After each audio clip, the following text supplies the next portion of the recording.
은근히 썸 타는 커플 보는 재미가 있는 장송의 프리랜. 이 잔잔한 작품에 활력을 불어넣는 것은 우수한 작화로 표현된 간간히 나오는 화려한 마법 대결, 그리고 페른과 슈타르크의 꽁냥꽁냥이라고 할 수 있겠네요. 많은 팬들이 둘의 연애가 어찌 전개될지 관심을 기울이고 있습니다. 저도 마찬가지인데요. 왜냐면 기존 오타쿠 서브컬처물이 재미는 있을지언정 실제 연애와는 거리가 있달까 약간 인위적인 연애를 그리는 반면 이 작품의 연애서사는 실제 그것과 차이가 없기 때문에 저 같은 일반인도 쉽게 공감할 수 있기 때문입니다.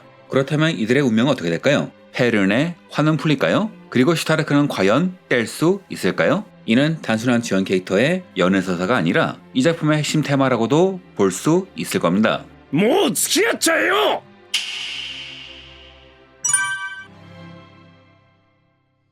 천년을 산 망할 할망구 프리랜은 보통 작품에선 많은 경험을 쌓은 노련한 스승이겠지만 이 작품에서는 꼭 그렇지만은 않습니다. 1화에서 힘들과 같이 했던 시간의 소중함을 뒤늦게 깨달았듯 프리랜에게는 인간의 감정, 특히 연애는 미지의 영역이죠. 그녀는 과거의 힘멜이 자신에게 보냈던 여러가지 신호를 전혀 이해하지 못했고 그의 죽음 이후에야 그 의미를 깨닫기 위해서 기나긴 여행을 시작했습니다. 즉 그녀는 인간의 감정을 배워나가야 하는 어린아이인 것이죠. 바로 이 점에서 페른과 슈타르크의 존재가 중요해집니다. 프리랜은 두 사람의 사소한 다툼, 어색한 선물 교환, 말없는 배려와 같은 상호작용을 바로 옆에서 관찰합니다. 이 과정을 통해 그녀는 과거 힘멜과의 관계에서 놓쳤던 인간적인 교감의 의미를 뒤늦게나마 이해나가죠. 슈타르크가 페른에게 팔찌를 선물하는 모습을 통해 과거 힘멜이 자신에게 반지를 끼워주려 했던 순간을 비로소 되짚어봤던 말이죠. 그리고 작품은 두 사람의 사랑이 발전하는 과정을 프리랜의 성장서사와 직접적으로 연결시킵니다.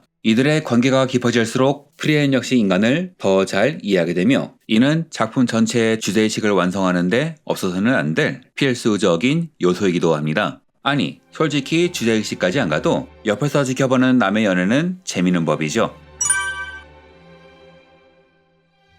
슈타르크는 주인공 프리랜과 캐릭터의 성격이라면서 볼 때 완벽한 대척점에 있는 인물입니다. 마법의 천재이지만 인간관계는 서툰 프리랜과는 달리 노력형 천재 슈타르크는 타인과의 유대를 형성하는데 천부적인 재능을 보이죠. 또한 목적의식이 확실한 프리랜과는 달리 슈타르크는 항상 방황하고 있었습니다. 그의 캐릭터 디자인은 이러한 이중성을 시각적으로 암시하지요. 붉은색은 그의 열정과 터프함을 상징하지만 검은색 머리카락과 옷의 일부는 그 열정에 물든 두려움과 불화실성, 그리고 완벽한 붉은색을 내침으로써 그의 미숙함을 드러냅니다. 즉 완벽한 붉은 머리에 드러나는 검은 머리카락은 그가 아직 완벽한 전사이자 남자가 아니라는 증거죠. 홍경룡조차 그의 존재에 겁을 먹고 도망쳤지만 정작 슈타르크 본인은 용 앞에서 도망치고 싶어 했던 일화는 그의 임포스터 신드롬을 명확하게 보여줍니다. 비어벨이 말했듯 그는 무의 진술을 체득한 강자인데 정작 그는 자신을 믿지 못하는 것이죠. 우리 주변을 보면 외모와 인품 그리고 능력까지 완벽한데 연애를 하고 싶어함에도 진행하지 못하는 사람이 있습니다. 왜냐하면 현명한 여성은 파트너를 선택할 때 무의식적으로 남성의 자신감을 체크하기 때문이죠. 그래서 이 여행은 슈타르크에게 소중한 여행입니다. 어렸을 때 그는 아이젠에게 얻어맞고 도망쳤습니다.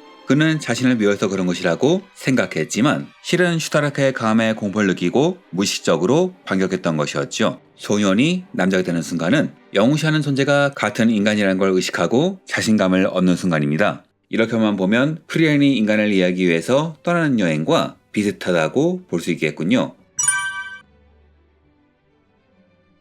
페른은 한없이 어른스럽습니다. 혼자서 일행의 예산을 관리하고 늦잠 자는 프리랜을 깨우고 칭찬해주며 철없는 슈타르크를 꾸짖거나 달래는 등 파티의 엄격한 엄마 역할을 자처하지요. 이런 성숙한 면은 그녀 주변에 어른밖에 없었기 때문에 형성된 것 같은데 아이러니하게도 작중에서 가장 사회적으로 감정적으로 미숙한 인물은 바로 페른입니다. 왜냐하면 그녀는 자신의 이상을 타인에게 투영하려 하기 때문이죠. 과거의 힘멜 그리고 프리랜과 슈타르크가 상대를 그대로 받아들이는 인물이었던 반면 페른은 자신의 이상을 타인에게 투영하고 그에 맞게 행동하지 않으면 바로 삐져버립니다. 그래서 프리랜의 입장에서 그녀는 힘멜 일행과 대척점에 있지요. 그들은 평소에는 제멋대로이고 상당히 어설펐지만 책임져야 할 순간에는 한없이 진지했던 반면 페른은 평상시에는 진지하지만 여차하는 순간에 여리고 어린 면모를 드러냅니다. 이러한 미성숙함은 그녀의 깊은 트라우마에서 비롯되죠. 전쟁으로 부모를 잃고 세상과 단절된 채 하이터에게 길러지며 너무 빨리 어른이 되어야 했던 지난 과거는 사회와 가정에 부재를 낳았습니다. 게다가 남자는 완벽한 성인인 하이터만 보다가 평범한 동년배 남자는 처음 접하는 것이기에 그녀가 서툰 것은 하이터를 기준으로 남자를 보는 것은 당연할지도 모르겠군요. 그런데 저는 페른이 슈타르크에게 반했다고 생각합니다. 자신의 이상을 남자에게 투영하고 그 이상에 맞지 않으면 감정을 드러낸다? 정말 호감조차 없으면 그런 투영 자체를 안 합니다. 즉 페른의 트레이드마크인 삐지는 모습은 관심과 애정을 미숙하게 요구하는 것이죠. 실제로 프리엔과 슈타르크는 페른이 삐지면 어쩔 줄을 몰라 하니까요. 그리고 페른은 다른 사람 앞에선 절대 삐지지 않습니다. 자신의 생일에 선물을 받지 못했다고 생각했을 때 크게 화냈던 것은 다른 누구도 아닌 슈타르크에게 특별한 기대를 걸고 있었기 때문이며, 이후 비아벨이 슈타르크를 스카우트하려 했을 때 그 모습은 그를 잃고 싶지 않다는 강한 독점력의 표현이었습니다. 이는 솔직한 태도나 삐지는 것 외에는 자기 마음을 표현할 줄 모르는 페른의 미성숙함을 보여주는 장치이기도 하죠. 그런데 사실 페른에게는 삐지는 것 이외에 다른 표현 방식이 있습니다. 페른이 삐지자 슈타르크는 그녀를 달래기 위해서 상징적인 선물을 통해서 진심을 전달합니다. 자기 자신도 모르는 방식으로 말이죠. 슈타르크가 무의식적으로 고른 생일 선물은 단순한 장신구가 아니었습니다. この地方じゃあれは恋人に贈るものだぜ。 경연하의 꽃말은 영원한 사랑으로 연인에게 주는 선물로 토용되지요. 슈타르크 자신은 그 의미를 몰랐다고 주장하지만 페른을 기쁘게 해주고 싶다는 순수한 마음으로 고른 이 선물은 페른을 만족시키기에 충분했습니다. 승려와 자인이 경연화가 영원한 사랑을 의미한다고 말해주자 슈타르크는 크게 당황하며 다른 걸 해주겠다고 말하죠. 하지만 페른은 이에 크게 정색합니다. これはシュタルク様が一生懸命選んで私にくれたものです。二度とそんなこと言わないで。 페른의 또 하나의 표현 방식은 이런 솔직한 태도입니다. 커플용 선물을 고스란히 받았다? 이건 사실상 프로포즈를 승낙했다는 이야기죠. 이후 페른이 이 팔찌를 소중히 닦는 모습은, 슈타르크가 둘을 들쳐매고 도망칠 때 간절한 표정으로 팔찌만 바라보는 모습은 그녀가 슈타르크의 사랑을 받아들였음을 말하죠. 그리고 이런 식으로 타인을 용서하고 의지하는 방법을 배우며 친부모와 하이터를 잃은 슬픔에서 회복하며 성장합니다. 그런데 이렇게 통한 두 사람, 왜 이들의 썸은 지지부진한 것일까요? 그 원인은 두 사람의 성장 과정에 있습니다. 슈타르크는 아버지로부터 제대로 된 전사가 될 수 없다며 무시당했죠. 문제는 전사로서의 자질이 없던 것이 아니라 자기와 같은 성향의 전사가 아니라는 이유였다는 겁니다. 이렇듯 아이의 가능성과 상관없이 자기 이상만 밀어붙이다가 그에 부응하지 못하면 매몰차게 구는 부모는 의외로 많은데, 그런 부모가 키운 아이는 점점 자신감을 잃어버리게 됩니다. 슈타르크가 페른의 감정에 둔한 이유이기도 하죠. 부모와 감정 교류를 안 했는데 감정에 민감할 리가요. 하지만 그에게는 구원의 손길이 있었죠. 슈타르크만의 가능성도 인정해주고 사랑해줬던 형, 친할아버지처럼 아껴준 아이젠, 그리고 프리엔과 페른. 프리엔은 슈타르크의 생일에 아이젠에게서 배운 특대 사이즈 햄버거를 만들어줍니다. 이는 단순히 배를 채우기 위한 음식이 아니라 아이젠의 고향에서 열심히 노력한 전사를 칭찬하고 위로하던 음식이었죠. 슈타르크는 사람을 그렇게 좋아하지만 타인의 감정에 둔한 탓에 자신이 받은 사랑의 실체를 잘 몰랐습니다. 아이젠에 대한 오해도 여기서 비롯됐죠. 즉 슈타르크가 페른의 어린애 같은 사랑을 받아들이기 위해선 그가 자신이 받은 사랑의 의미를 자각하고 사랑의 형태를 의식할 정도로 성장해야 하는 겁니다. 이를 상징하는 것 중 하나가 바로 햄버거인 것이죠. 그리고 이렇게 성장해야 어린애 같은 페른을 달랠 수 있을 겁니다. 그럼 미성숙한 둘은 어떻게 커플로 성장할까요? 페른과 슈타르크의 관계를 지탱하는 진정한 기반은 단순한 동료애가 아닌 공유된 상처입니다.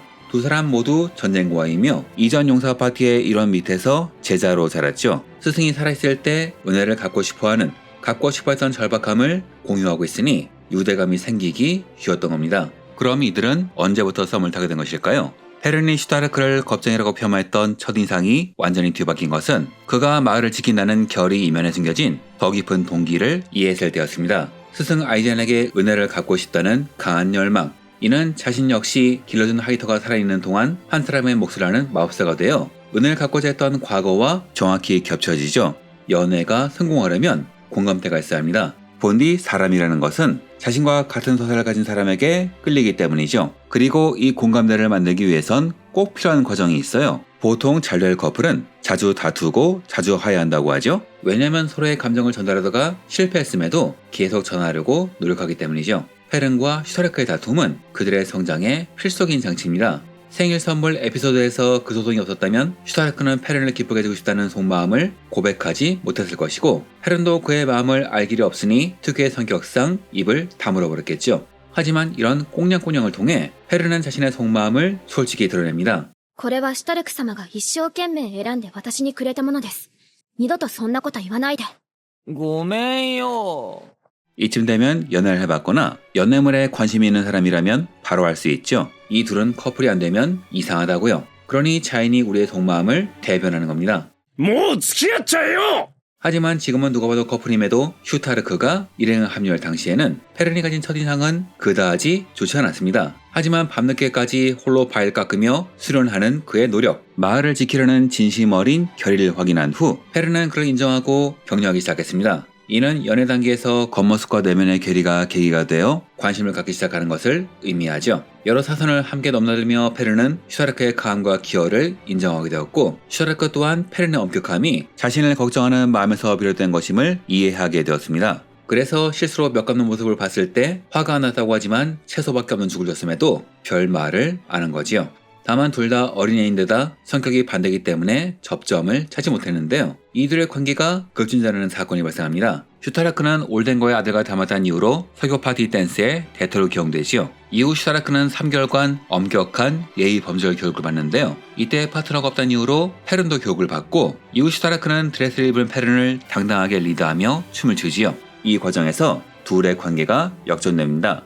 슈타르크는 당당히 페른을 리드하는 반면 페른은 발을 밟을까 두려워 연약한 본 모습을 보이죠. 하지만 슈타르크는 이를 훌륭히 케어합니다. 처음에는 긴장했던 페른이 슈타르크의 리드에 안심하며 미소 지는 모습, 그리고 몸을 밀착하며 춤을 추는 일련의 과정은 서로를 이성으로 강하게 의식하게 된 결정적 계기가 되었습니다. 슈타르크가 페른을 리드한 두 번째 사건이기도 하고요. 첫 번째는 누군을 퇴치하기 위해서 프리엔을 부르러 가자고 할 때였죠. 그리고 결정적인 계기는 첫 데이트입니다. 슈타르크는 평소 자신을 엄격하게 대하며 몰아붙이는 페른에게 맞대응 차원에서 장난삼아 데이트를 신청합니다. 하지만 이내 진지해지는 페른을 보고 제대로 해야 한다는 본능적 공포를 느낀 슈타르크는 프리엔에게 조언을 구하며 데이트 코스를 꼼꼼히 짜는 등 그녀의 마음에 보답하기 위해서 노력하지요. 데이트 당일 평소의 마법사 옥장이 아닌 한껏 꾸미고 나타난 페른의 모습을 본 슈타르크는 페른이 이렇게 귀여웠었나? 하고 큰 충격을 받습니다. 그리고 페른도 어느샌가 슈타르크를 사랑하고 있었습니다. 독극령으로부터 도망칠 때 슈타르크가 준 팔찌를 계속 쳐다보고 있었고, 제국의 수도 아이스베르그에서 슈타르크가 그림자 전사의 독거스를 맞고 쓰러졌을 때